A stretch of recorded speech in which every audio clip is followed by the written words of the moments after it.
Bonjour à tous. Alors, je vous retrouve aujourd'hui pour une nouvelle vidéo. J'ai vu un truc hier et j'avais envie de vous le montrer. J'ai trouvé ça génial. Comment on va donner le goût de l'effort aux enfants? Ma fille m'en a fait un exemple. Enfin, je l'ai découvert seulement hier soir quand elle était couchée. Mais je vais vous expliquer un petit peu comment ça vient, le mécanisme de l'effort, comment on peut donner l'envie aux enfants d'être motivés, d'aller au bout des choses. On entend beaucoup aujourd'hui dire que les jeunes sont plus motivés, les jeunes n'ont envie de rien, voilà, c'est un petit peu la cata. Mais en fait, je vais vous montrer comment on arrive à donner envie aux jeunes de faire des choses. Alors, je vous explique.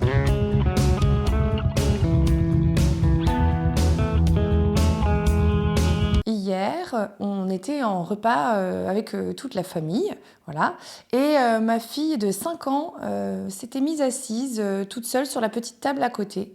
Elle avait des crayons, des feuilles, et puis voilà, je n'ai pas forcément fait attention à ce qu'elle faisait, sauf que euh, et au bout d'un moment, je me suis dit, ça fait quand même longtemps qu'elle est en train de faire des choses. Je me suis dit, c'est génial, parce qu'on est tous là en train de parler, et elle, ça fait au moins 20-25 minutes qu'elle est en train de faire son truc et qu'on ne l'entend pas.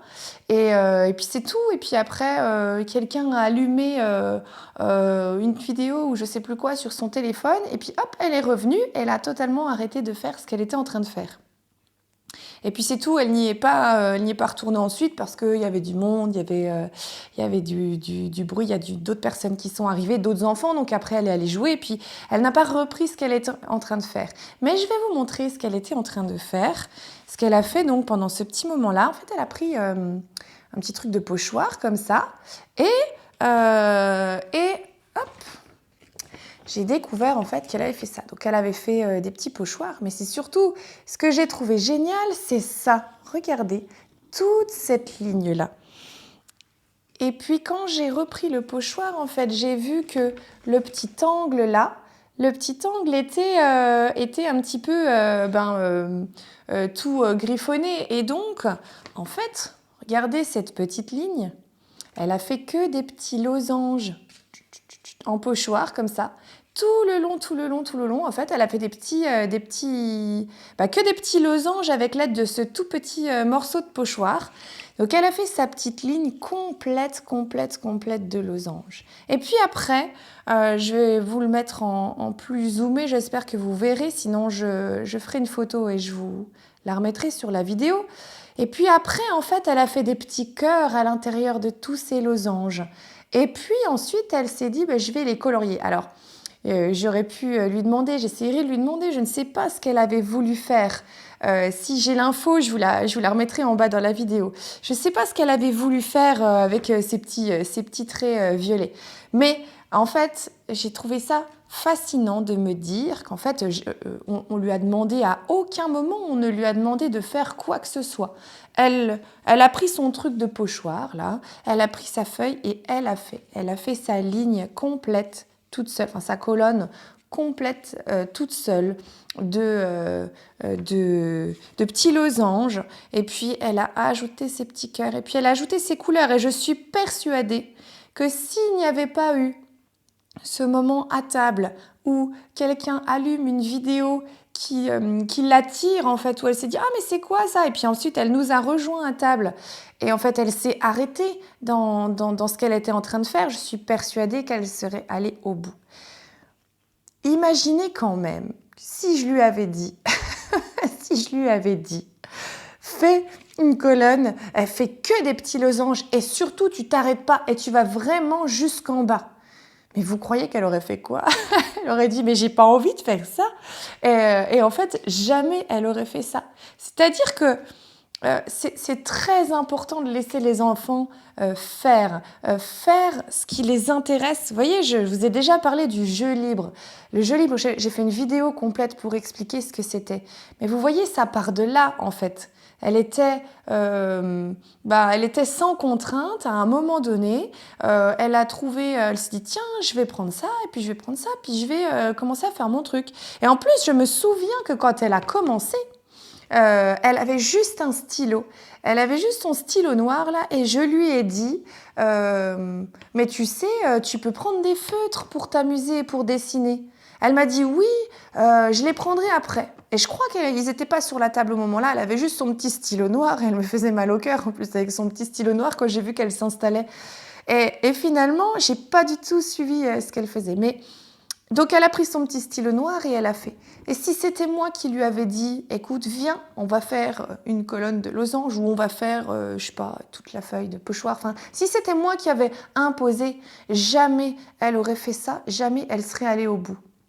En fait, ça venait d'elle, à l'intérieur d'elle, elle avait une motivation à le faire. Ça s'appelle la motivation intrinsèque, c'est-à-dire que c'est elle qui a une idée et qui a envie d'aller au bout de son idée. Et c'est comme ça, en fait, que ça fonctionne. Le goût de l'effort, finalement, c'est d'avoir des objectifs soi-même. Si c'est l'autre personne, si c'est l'adulte ou un autre enfant, n'importe, si c'est l'adulte qui impose et qui dit « mais tu vas faire ça, je veux que tu fasses ça », c'est super compliqué en fait, parce que l'enfant, il n'a pas la motivation, donc il se sent obligé, il se sent forcé, il va le faire avec contrainte, il va pas le faire avec plaisir, il va mal le faire, et voilà.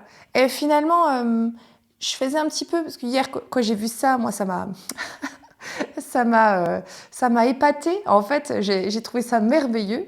Et j'ai expliqué un petit peu à mon mari, du coup, à quel point c'était beau. Parce que, voilà, je pense que les 3/4 des gens qui voient ça se disent oui, bah, oui, on s'en fout. Moi, je trouve ça fabuleux, cette petite colonne de losange, avec ses petits cœurs à l'intérieur et ses petites couleurs.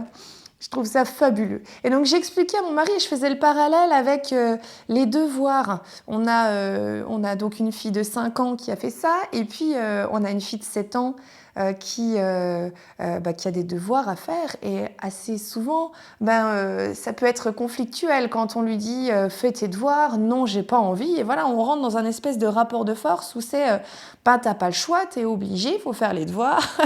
et c'est toujours un peu compliqué.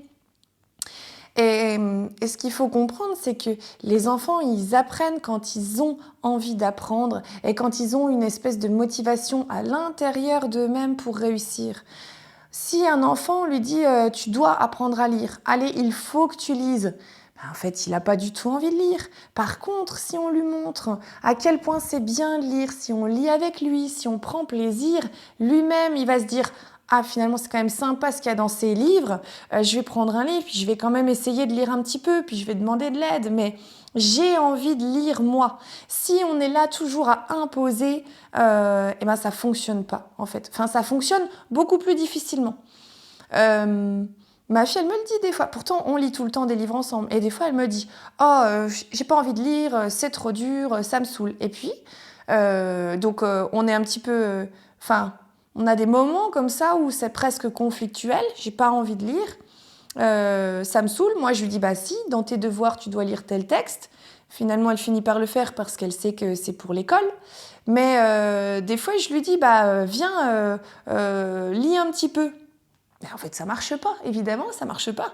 Par contre, tous les soirs, on est ensemble. Et alors, je force un petit peu, je lui propose quand même de lire une page quand on fait le livre du soir, sans imposer, parce qu'elle est seulement en CE1.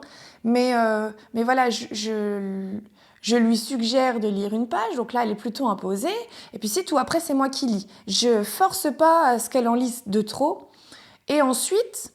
ce qu'on fait, c'est que je la laisse de temps en temps avec la lumière avant de s'endormir. Et là, elle prend un livre. Et là, en fait, c'est elle qui a sa motivation de prendre son livre. Maintenant, de temps en temps, elle me dit « Est-ce que je peux garder un petit peu la lumière pour regarder mes livres ?» Et je sais, en fait, la dernière fois, elle me l'a dit. Elle me dit « Moi, tu sais maintenant, le soir, quand tu t'en vas et que tu laisses la lumière, je lis. » Et là, elle était tellement fière de me le dire que, vous voyez, ça vient d'elle, en fait. Donner le goût de l'effort aux enfants, en fait, c'est les laisser faire par eux-mêmes et se rendre compte qu'en fait, ils en ont envie. C'est leur laisser prendre conscience qu'ils en ont envie, qu'ils en ont besoin et les laisser aller à leur rythme. Si on est toujours en train de dire « il faut que tu fasses ci, il faut que tu fasses ça, il faut que tu fasses comme ci, il faut que tu fasses comme ça », c'est vraiment compliqué. C'est pour ça que finalement, quand j'impose un peu, enfin je clame que le jeu libre c'est important, mais évidemment que le jeu libre c'est important puisqu'il n'y a que ça qui donnera envie aux enfants, à votre enfant, de se motiver pour faire quelque chose. Si vous laissez votre enfant avec des Legos, eh ben, au bout d'un moment, alors peut-être qu'il va s'ennuyer, mais c'est très important de le laisser s'ennuyer, parce que c'est comme ça que le cerveau finit par se dire, ben, en fait, l'ennui c'est déstabilisant, le cerveau n'aime pas l'ennui, donc finalement, je m'ennuie, mince, qu'est-ce que je pourrais faire pour éviter cette situation qui me stresse un peu, enfin que voilà, je m'ennuie, j'ai besoin de m'occuper. Donc le cerveau va réfléchir et c'est là que le cerveau va dire bah tiens, ah bah il y a des Legos, ah mais si on construisait une tour, si on construisait un château, si on construisait voilà et les idées, elles viennent comme ça en fait, elles viennent en laissant le temps à l'enfant, laissant du matériel à disposition et en lui laissant le temps. Si on est toujours, parce que malheureusement c'est un petit peu le cas aujourd'hui, si on est toujours à vouloir combler le temps d'ennui par un écran, oh je veux la télé, oh, je veux le téléphone, je veux, et ben en fait on laisse pas au cerveau la possibilité justement de faire des projets, de réfléchir à des choses à faire, et puis ben en ayant ce projet, de le concrétiser et d'aller jusqu'au bout quoi. Tiens, je ferais bien une tour. Ben, en fait, il faut du temps entre le moment où l'enfant se dit je préfère une tour, hop, il prend le matériel, il fait. Ben, en fait, il lui faut quand même des périodes de temps assez longues. Et puis encore plus s'il veut faire un château ou s'il veut élaborer quelque chose, même s'il veut faire voilà, des petits dessins comme ça. Aller jusqu'au bout, quoi.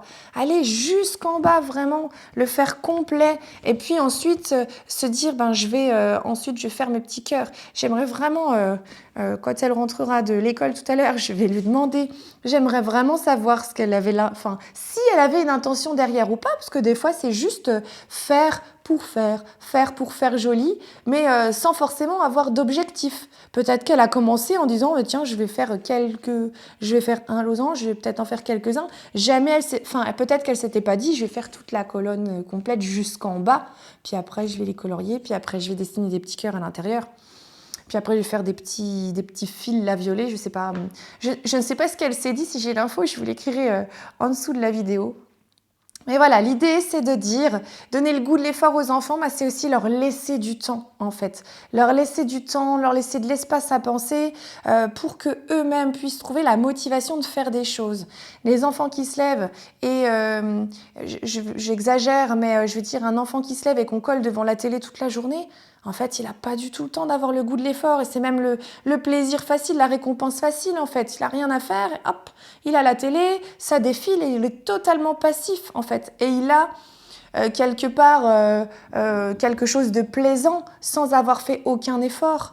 C'est aussi le défaut, enfin c'est aussi le problème qu'on a nous avec les portables. C'est pour ça qu'on est autant accro, parce que le portable, les réseaux sociaux, mais même les écrans de façon générale, ça génère de la dopamine, donc l'hormone du plaisir, sans rien avoir à faire. Donc évidemment que si on initie l'enfant dès tout petit à ce genre de choses, ben, le goût de l'effort, ce sera un petit peu plus difficile à l'avoir. Je dis pas qu'il peut pas l'avoir, hein. Je dis juste qu'il faut aussi qu'il soit pas surstimulé à l'écran et qu'il fasse des choses, qu'il prenne des initiatives et qu'il ait des objectifs et qu'il aille jusqu'au bout. Et c'est comme ça que ça marchera. C'est comme ça que ça marche aussi quand on est adulte, hein. Quand on veut quelque chose, on va tout faire pour l'obtenir. Et voilà, et si on veut, j'en sais rien, une belle déco, il va falloir qu'on se bouge, qu'on refasse de la peinture, qu'on refasse machin. Donc voilà, il faut vraiment le goût de l'effort pour avoir l'objectif à la fin. Mais ça vient dès tout petit et c'est vraiment super important que l'enfant connaisse ça, l'enfant comprenne et que ce soit pas du plaisir facile tout le temps et du je claque des doigts et j'ai ce que je veux et c'est trop facile. Parce qu'après, ils acquièrent pas au fil du temps et au fil des années, ça prend du temps. Et si on veut qu'ils aient des objectifs à court terme, à moyen terme, à long terme, je pense que c'est vraiment important de les laisser expérimenter ça toute leur vie, dès tout bébé, leur laisser le goût de l'effort. Donc, proposez du jeu libre à vos enfants. En conclusion, on pourrait dire ça. Voilà, j'espère que cette vidéo vous a été utile. Je crois que c'était sympa de partir d'un exemple concret pour voilà, développer un petit peu cette notion de motivation et de goût de l'effort. N'hésitez pas si vous voulez d'autres exemples comme ça, tirés de ma vie perso ou professionnelle. Et je vous dis à bientôt dans une nouvelle vidéo.